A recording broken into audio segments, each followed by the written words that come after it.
Yo, what's up YouTube? Making with another reaction video. Today we got Pentatonix, Kirstin Maldonado's transformation is turning heads. And I'm going to assume this is going to be kind of like an evolution video. So I'm interested. I want to tap in and I want to see where she started.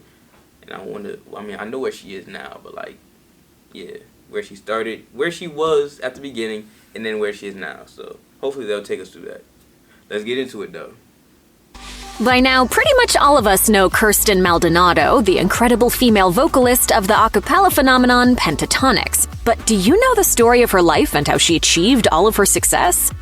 No. Long before she became the Grammy-winning artist she is today, Kirstin Maldonado was a young girl like many others. She grew up in Arlington, Texas, raised by a single mom whom she credits with much of her success. The singer told Civilian magazine, "I had a really amazing mother who gave me so much support and such a great foundation of believing in me and grounding me in so much love. She was so selfless and did everything to make sure that I was taken care of and could go to music lessons and achieve my best." Even as a child, Maldonado dreamed of performing specifically on Broadway. As her mother had always been her biggest supporter, she got her daughter into voice lessons at 8 years old to help her start realizing those big aspirations. Around the same age, she did her first community theater show, deepening her love for theater and performance even more. From that point, she continued doing choir and musical theater throughout high school. As any fans of Pentatonix will know, the band is made up of 5 talented singers, but this wasn't always the case. In fact, it started as Alright, for those of y'all that do know, what is Kirstin's, like, her ethnicity or her nationality, if y'all know? I'm just a little curious, but let's tap back in. As a trio, Maldonado met Scott Hoying and Mitch Grossi while they were growing up in the same area of Texas. She and Hoying became friends when she was 9, and the pair of them met Grossi as high school freshmen. The 3 of them were in the same grade and had many similar interests. Like Maldonado, Hoying and Grossi enjoyed theater and choir, so they spent a lot of their time together. Eventually, they started performing together. Maldonado said during an interview with Sweetie High, "Scott, Mitch, and I formed a little trio for a radio contest and put something together. We ended up singing at a choir concert, and it got a lot of attention, so we just kept doing it." The group remained a trio, mostly singing together for fun, until they got the idea to audition for The Sing-Off, NBC's singing competition for a cappella groups. While they were already strong as 3, they decided they'd do better in the competition if they had 2 more voices. They met their bass singer, Avi Kaplan, through a mutual friend. With the 4th member secured, they just needed a beatboxer to finish rounding out their sound. Around the same time, Kevin K.O. Alushala released a video of himself beatboxing and playing the cello. Maldonado said it felt like fate when his video went viral while they were on the hunt for their 5th member, so they reached out and recruited him. My friend had showed me Kevin's video, and I knew he was the missing piece to our group. After K.O. agreed to join, they had a full group, but they were all in different locations. Although Maldonado had grown up singing with Hoying and Grossi, the full band didn't get to rehearse together until the day before they planned to audition for the Sing-Off. Fortunately, it was their destiny to click. Hey look, I give them props for doing that at such a young age and kind of like going all in. Because definitely being in different locations, not really knowing the people you might be trying to work with, it may cause some internal conflict, like some doubt. Like, do I really want to do this? Do I really want to go through with this? There's probably a lot of things that became obstacles for them early on. But again, I always say growth is beautiful. To see how they started and know where they are now, man, it's beautiful, truly. Instantaneously. She told Sweetie High, "The second we all sang together as a 5-person group, it literally was magical. It honestly was just amazing how well it flowed together. We had no idea it could have been horrible." They named the group Pentatonix, and the band was born. As such a new band, many people may not have bet on them to make it far in the competition show, but not only did they make it through the auditions, they also excelled on the singing series. Viewers were amazed by the group's harmonies and chemistry as they performed covers of hit songs, making them their own one week after another. Because the band was newly formed, working together and discovering how far they could go was also a big learning experience for them. Speaking about their development to Cosmopolitan, Maldonado said, During like the third or fourth week, I feel like we really hit our stride. We felt kind of like, oh my gosh, wow, we feel unstoppable. We feel so great and so positive in what we can do and what our sound is, and we're trying to explore more options and uncover what else we could do. They continued going strong in each episode, eventually reigning victorious as the champions of the Sing-Off Season 3. From that point, their star was truly on the rise. In 2011, Pentatonix were on top of the world. They just won NBC's The Sing-Off and signed a $200,000 record deal. However, they were dropped by the label suddenly after their win. Rather than let that stop them, they took to YouTube. They'd already I don't know why that happens so often.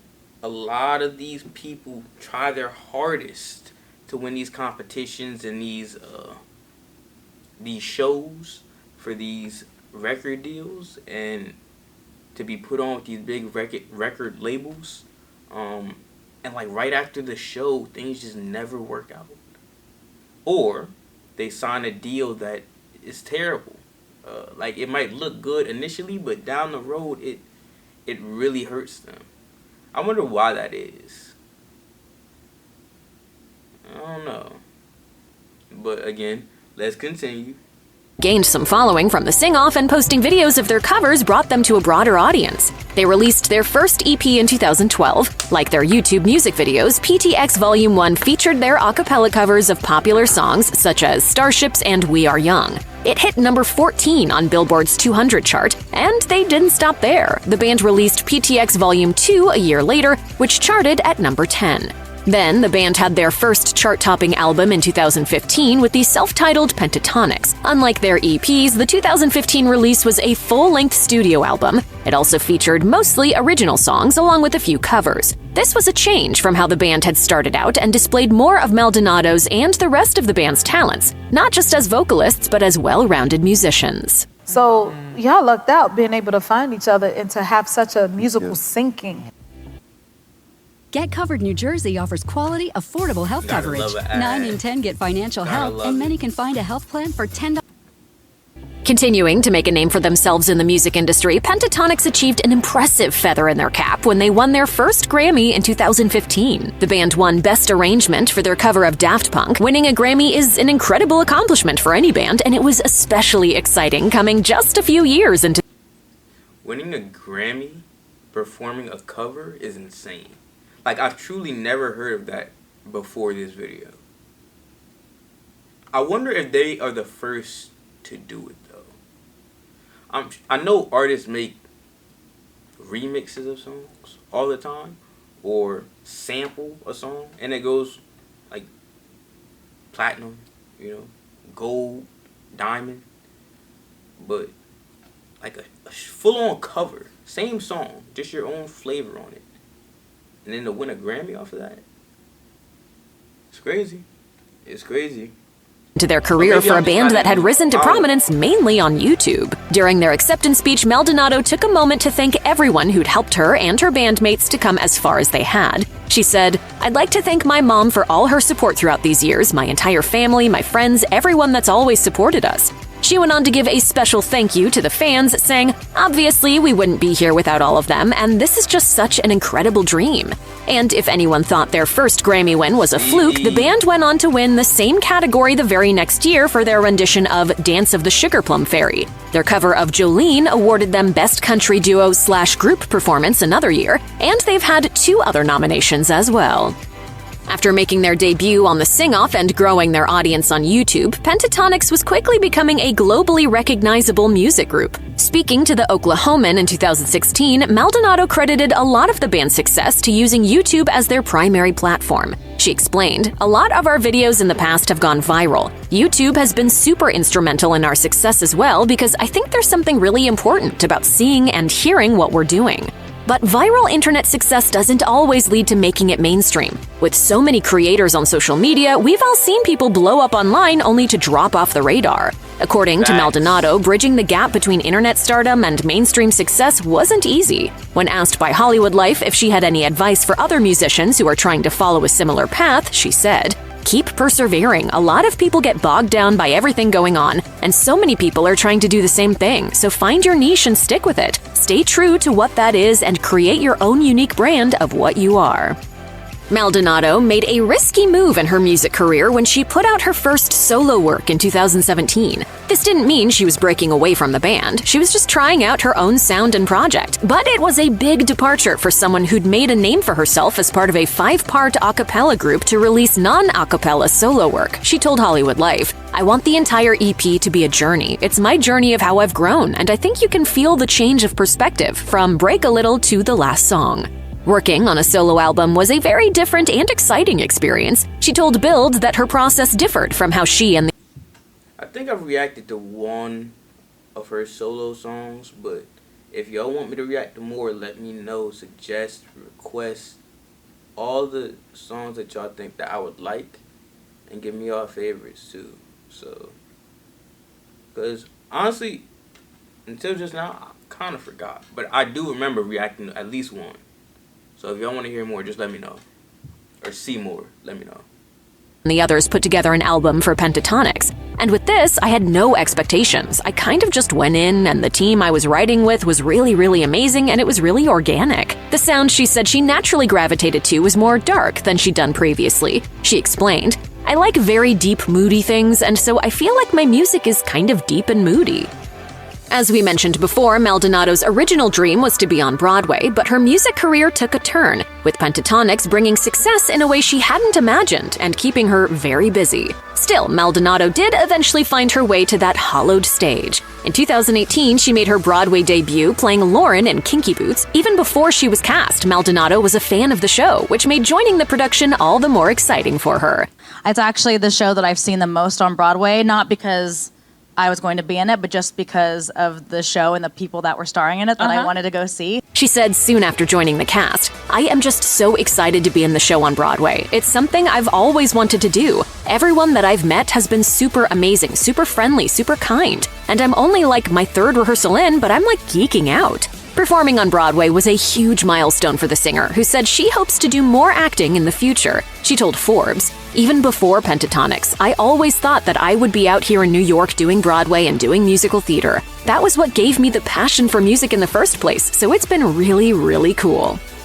Between her solo projects and being the only female vocalist in Pentatonix, Kirstin Maldonado has had plenty to keep her busy. And that's something I thought they was definitely going to get into as well. Maybe that's another video. But just her perspective on being the only lady in the group. I'm a little curious. But she's also made time for her personal life and started a small family of her own. In 2018, Maldonado started dating Ben Hausdorff, a photographer and filmmaker who has worked on Pentatonix music videos since their relationship began. The two creatives have been together ever since and had a baby in 2022.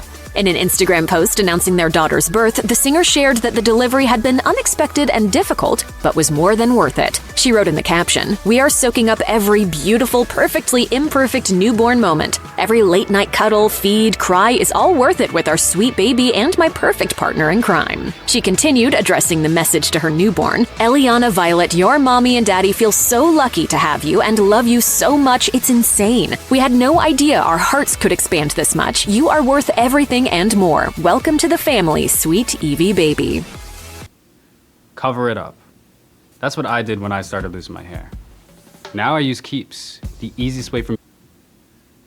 Prior to her current relationship, Maldonado was engaged to Jeremy Michael Lewis, who proposed to her in Paris. Sadly, they later called the wedding off, but it seems everything happens for a reason, as in 2023, Ben popped the question while they were in Japan as part of the Pentatonix tour. The singer was so overjoyed by the proposal that she shared 4 Instagram posts in a row announcing the engagement, with the first post being a blurry photo of her holding up the ring. Once she'd had a little time to calm down, she shared a few more heartfelt posts, including photos from the two of them together in Tokyo, and her bandmates celebrating her engagement right after coming off the stage. In another post she shared with photos of herself and her fiancé, she wrote, "Well, now Japan is forever cemented as the best place in the whole wide world. We'll miss you all so much. Thank you for beautiful, heartfelt shows. Can't believe I got engaged in Tokyo." The unbelievable success of Pentatonix has led to many opportunities for Maldonado. She and her 4 bandmates' voices have reached fans around the world, taking them on tour to perform for crowds across continents. Fortunately, as she's started her own family, the world-famous singer has found a way to be present for her loved ones while keeping up with her busy tour schedule. Speaking to People in 2023, Maldonado explained how she's balancing her career and family life by bringing her family with her on the road. She shared how special it's been for her to watch her baby's milestones while traveling the world, saying, "We're in different places all the time, which makes those memories stronger in a way. Her first train was in Japan, the bullet train, and first crawls in Fiji." Not only is Maldonado creating amazing memories and beautiful locations with her family, but she's also loved seeing how her bandmates and everyone on the tour have embraced Eliana. She said about her bandmates, "I feel like Kevin gives her love because he's a dad, so he's always engaging her. Matt's always picking her up and loving on her, and Mitch is always being sweet. Scott is like remixing all her baby tunes. She's definitely a very loved baby, obviously from parents, but also from the entire tour." Okay, so this wasn't what I thought it was going to be. I thought it was going to be more of an evolution video, but it was more of a informational video in a way. Because, like, it kind of just told us who she is, how she got started, and her role in the group. I knew most of this already, but there was a good amount that I didn't know as well, so. Cool video. If y'all have any more videos like this, or want me to see if they have others with other members of the group, let me know. Other than that, it's going to end up this reaction video. I'm not going to tell you to like, comment, share, or subscribe, because if y'all rock me, y'all going to do that anyway. And I'm going.